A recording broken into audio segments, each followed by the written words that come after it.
On Pakistan, thank you for taking the question.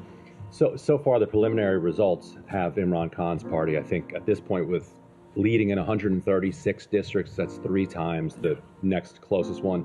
You're now seeing reports in Pakistan of two separate things. One, the army is in the streets, the police are in the streets, they're surrounding polling stations, and you're seeing a lot of reports and videos of efforts to change the votes. They're kicking election officials out. There's a lot of concern that number 136 by tomorrow morning in Pakistan could be pushed down lower.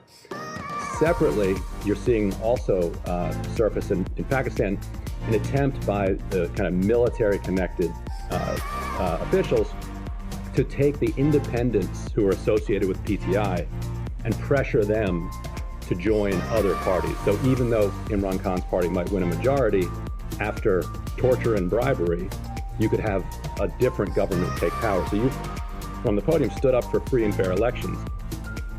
But free and fair elections are one thing, but if you torture your way to a majority after that, that doesn't quite live up to kind of the values that you were stating from there. So this seems like a pretty pivotal moment for America and Pakistan relations. Look, Ryan, the thing about preliminary results is that they are preliminary, and I am not going to get ahead of any official results, and so I'm not going to comment or speculate further on what a government could look like, what the makeup could be, or anything like that. So you would be okay what I will just reiterate again is that we condemn all instances of election-related violence, even some of the kinds that you were describing, that took place in the weeks preceding the election as well as on election day. We also believe that these kinds of actions have affected a number of political parties across Pakistan, and we're also concerned about the steps that were taken to restrict freedom of expression, specifically around internet and cell phone use. But again, I'm just not going to speculate on results or government makeup.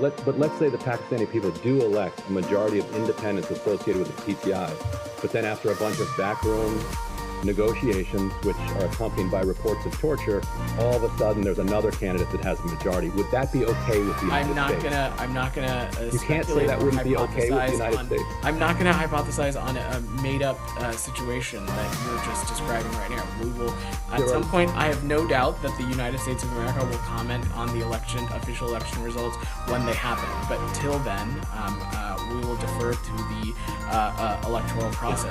We believe we take very seriously.